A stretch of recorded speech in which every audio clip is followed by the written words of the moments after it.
Hey guys, this is Stuart from Stuart Scale Models, and as promised, I am doing a stash update for this month. And I've decided on doing a separate video because basically I didn't have enough storage space to put it all on my monthly update. So, beginning with the aircraft, there's something I actually have always wanted to get in my stash, and it was a lovely, lovely airliner for its time. Very graceful, beautiful looking aircraft, and it's recently been released by Wagon in East African Airways, as well as a tanker version. And also the one that I've purchased is in the most well-known scheme it actually first entered service with, which was the BOAC VC10. It is a lovely, lovely, beautiful, graceful looking aircraft. In this colour scheme, it just says it all really for me. It really does look the queen of the skies, to be honest, in this colour scheme. It is pure, true British engineering at its best. I always remember seeing these fly out of Heathrow. They used to roar off the runway. I just couldn't resist it and just basically decided to get one in for my stash. I possibly might be building this in the next year. I don't know. We will see, because obviously it depends on group builds, etc., that could be coming up this coming year. But it's definitely a subject that I love, and an aircraft that I love, and me, well, just couldn't resist it really. And the good thing is Roden do it in the super version as opposed to the Airfix version, which was the standard VC10. And also alongside that, as a companion, I've got Airfix's old vulnerable one. This one I won on eBay for about 11.50, and the good thing is with it, you don't have to do it in that colour scheme. You can do it in their standard sort of grey scheme. The decals on it are very good for the quality of them. So it'd be in the old 101 squadron ones, or optionally the ones based out in Desert Storm in 1991. And as you can see here, the decals are in extremely good shape, so there shouldn't be any problems with that. And that should go very, very well. The next one, which will go alongside the VC10 of BOAC, is this one. Which is the 707. Again, I remember watching these go off the runway, roaring along with that familiar sort of high-pitched whine of the old Pratt & Whitney engines, or JT8Ds as they called them. It was one of the old, what they used to call smoke queens, I think it was. The amount of bilge that used to come out the back of the engines of those is just unreal, but such an aircraft of such character. I just love the colour scheme. It just really shows off the graceful lines of the 707, but you do have the option of doing it in an Air India scheme as well, but this is the one I'm going to do it in. If you're expecting a new retool, then I'm sorry, you're going to be bitterly disappointed. Unfortunately, it's got raised panel lines on this, so it's going to be a case of a scribe queen on that one, but it will be worth it. And then the final one here on the range is, of course, the Femoral Wall Old Vickers Viscount of S&M models. I did have this previously, but I've got another one in again. I will be getting some aftermarket decals. I'm not going to do it in the Eagle Airways as indicated here. I'm either going to do it in the BOAC scheme again, or possibly the Red Tail BEA scheme, which was used in the 60s, or possibly the old Speed Jack one. I haven't made my mind up yet, but we'll see. Okay. Moving on, not a classic aircraft. A trainer this time, which has just recently been retooled. And having seen the Cadrons, it does look super. Normally I don't go for 1/72nd, but this was an exception because of the subject. It is, of course, the Hunting Percival Jet Provis T3. Looks a beautiful little kit. You do have the added option of doing it in the white and red scheme, if you should so wish, of the early 70s and late 80s, or you've got the scheme where it was overall aircraft gold grey with the day glow panel lines, I think I might go for the 60s one. I think that makes it more interesting. So there you go. Next subject up, which actually is going to celebrate the 70th anniversary next year because of the breaking of the the sound barrier, is Edward's X1 Bell X1 Macbuster. Phil Forias actually built one of these recently. He did it in the white scheme, and he says the detail on it is absolutely superb. So following that recommendation, I got one in. I might well do it as is depicted on the box here, which is Glamorous Glennis, which, as we all know, was flown by Chuck Yeager, who initially broke the sound barrier in 1947. So I might do that on a little sort of apron vignette base, and if I can source an aftermarket figure of Glenn, that would be much better. But there you go. Much earlier in aviation history, I don't know if I've mentioned this one before, I possibly have, but anyway, I'm going to mention it again anyway, is the Fokker E2 E3 Irondecker.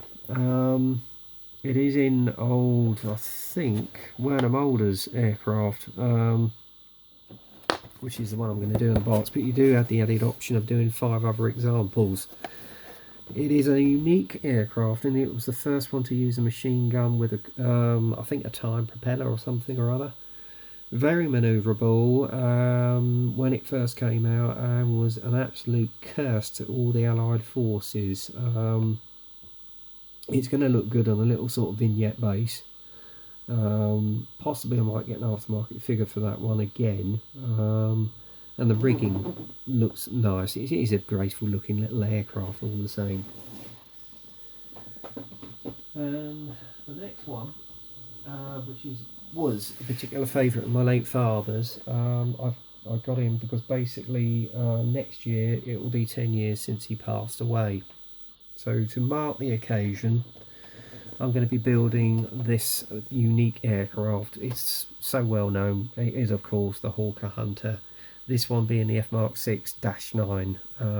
You can do them in, I think, the Air Force of Singapore. You've got the Swiss Air Force, Czechoslovakian Air Force, Indian, and of course 2 RAF examples. Needless to say, I should be doing the example which is illustrated on the box. So I have got aftermarket in for it just to upgrade the kit. And I'll probably be building it around about sort of starting it around about sort of mid-June or late June, hopefully in time for the 19th of August, which was the date that my father sadly passed away. But it was his favourite aircraft, hence why I've decided to build it in tribute to him. I'm quite looking forward to it, actually, to be honest with you. My brother is going to get hold of the 1/32 reissue of the Matchbox kit, which I've got somewhere in my stash. I'm going to give that to him. Reason being is because my dad actually started on that, but he never finished it. He did actually paint up the interior. So my brother Neil is going to continue with it and complete it. So once he's done that, I'll probably post it up on my Facebook page. Yeah, I am really looking forward to building this. And then the final aircraft, which I've got, or I am looking forward to building, is this one. It is the limited edition Edward Bracken. It is basically the Hasegawa 1/48 kit with all the added extras of, you've got a resin interior, etched brass parts as well, just to boost the kit, and it is just an awesome looking aircraft. I love it. It's like a flying dart. Admittedly, I'd love to get hold of the Wagon, but I'll probably leave that sometime in the far future. But this one I'm looking forward to building. Okay. So that's all the aircraft out of the way. Now we're going to move on to Armour.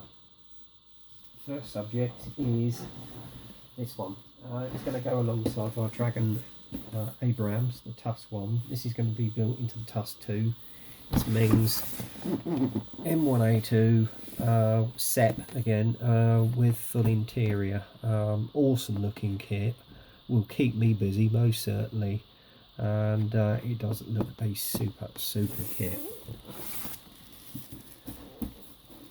And following on from that, from the biggest, we've got the smallest. FE Club's FE107 Scimitar in the Desert Storm scheme. I think it's just going to look nice alongside my Challies, to be honest with you. From what I know, Paul Bracken built one in the UN markers and he hardly recommends it. I myself haven't had a look through it, but I'll probably more than likely at some stage, either this month or in January, do an in-box review for you guys just to see what it's like. And it is an interesting little subject. And then next one, which is one I've always wanted to get hold of because I've got its brother, the Hornacy, is Dragon's Nassau. I think this one is possibly the old range where you've got the metal barrel, etc. Again, as I say, I haven't had a look at it. There are a few issues with the fitting of these because I know that Switcher had a few issues with it. So if you do switch it, can you just message me and let me know what they are so I'm fully aware of when I do the build on this. And I have actually got an aftermarket crew in with this one, so I'm possibly going to do this one as a vignette.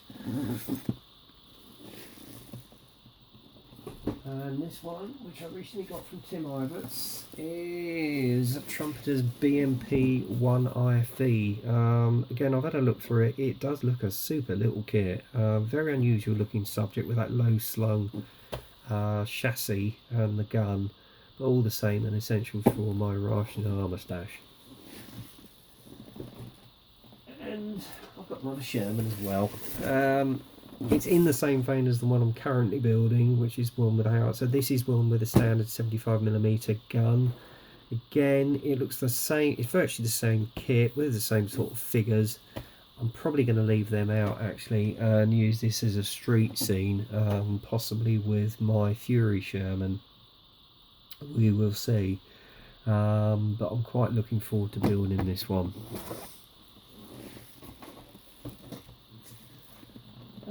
Something for the First World War, which has just recently been reissued, is this, which is Old Bill the Bus. It comes with the figures. I've got a little aftermarket set with a wood set.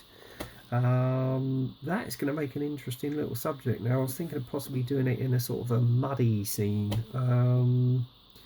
but we will see. As I say, you can also get the standard London bus as well. But because of my grandfather and the lineage that we've got through the First World War, I more than likely suspect he actually travelled on one of these to the front. So that's why I got it, really. It is dated, but it does look as though it makes a super little kit. And this is one of the paper panzers. From the World of Tanks range. It would have been the follow-on to the King Tiger had the war gone on. It never got off the ground. I don't think any were provisionally built. It was just basically something, I think, when the Allied forces invaded after the Second World War, they came across I think some blueprints of this tank. Had it gone in production, Jesus, I hate to think what the outcome would have been. It is, of course, the Panzerkampf Wagon 7 low. It's a bit basic, to be honest with you. It stems from, I think, the Amusing kit, if you know what I mean. You can get a Voyager aftermarket upgrade set just to give it that added detail, but an interesting subject all the same, especially with this whacking great big gun on it. So it's one of those sort of what if projects. And but ultimately, as regards the armour, yeah, you can imagine I've got another Tiger. This one is the initial of the Leningrad. I just love the colour scheme on this. Possibly might do that as a build next year. As I say, first time this one went into action, it was a bit of a failure at Leningrad, but all the same, a very interesting colour scheme, and one I wanted for a while. So there you go. And the next one, I've just sourced this from a well-known mod, but as we all know, and to be honest with you, I'm very, very glad I got this one. It's a bit of a rarity, and the average price you get these on eBay is 200 plus. I actually got this one for 60. That was including post as well, so you're looking around about 65, I think, roughly speaking. As Paul Retland actually sold some of his Armour stash off, and when I saw this, I just thought, yeah, I want this. It is, of course, Otto Karas' Tiger 1 mid-production Battle of Malonovka. It was a well-known one. You can also do this in the winter scheme, which is possibly what I'm going to do it in. It is a beautiful kit. Basic standard Cyber Hobby Tiger. I know Mike Curran actually built one, I think, was it last year or the year before, on a diorama where a tank actually slid down a bank. It's very, very hard to get hold of, and so I was very, very lucky to get hold of this one. It's up to Dragon's and Cyber Hobby's usual standard. I may or may not do an in-box review on this, I don't know, I haven't decided yet. But what I'm going to do, I'm going to build, before I build this, I'm going to read the book, Tigers in the Mud, which was written by Otto Karas, so just to give me some sort of background, as it were. So there you go. That's my Armour stash. And the final subject I'm going to get hold of, well, penultimately, are a few figure sets. Master boxes, photo for the newspaper. This one I was thinking about possibly doing with the T-34 in the background, possibly. Again, it might be a winter scheme, as you can see depicted by the uniforms that are actually here, up to Master Box's superb standards. So yeah, that one could be for a future project.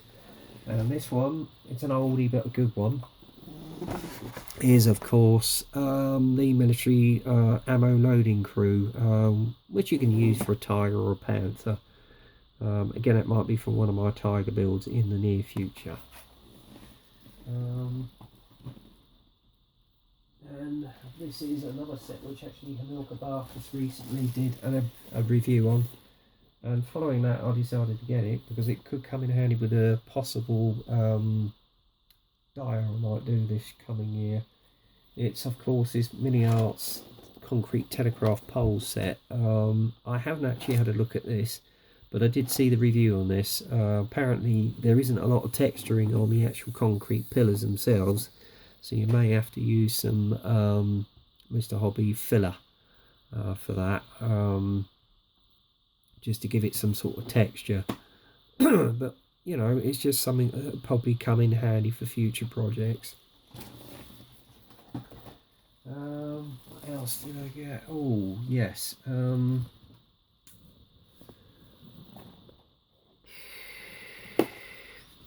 Tiger repair crew set, which I managed to get off eBay, which I won for about £12 by Verlinden, because obviously Verlinden are not being produced anymore because the company head of the director has sold the business, but he couldn't sell the moulds.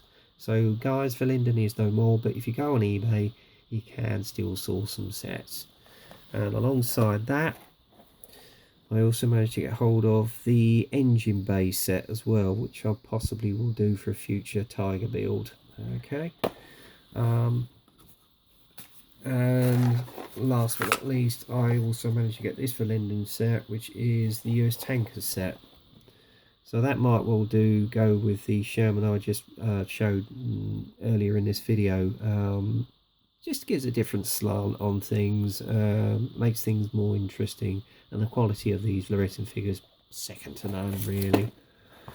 Another one I got, although I can't show it to you, is Have a Drink set. Basically it's a pound of handing down a bottle of wine, etc. I think there are a few sets on eBay. You can actually look them up, so check them out. Is there anything else? To be honest, guys, I think that is pretty... Oh, hang on, there is one more thing. Or is there? No, I think that's it, guys. So basically, that's my update on my stash for the month. I think it's going to be a while before I get any more stuff in, to be honest with you, because I'm actually slashing back on my stash. But these are essentials I'll probably use for future projects this year or the year after. So I hope you enjoyed the video. So until the next time, get kit crazy, happy modelling, and I'll speak to you soon.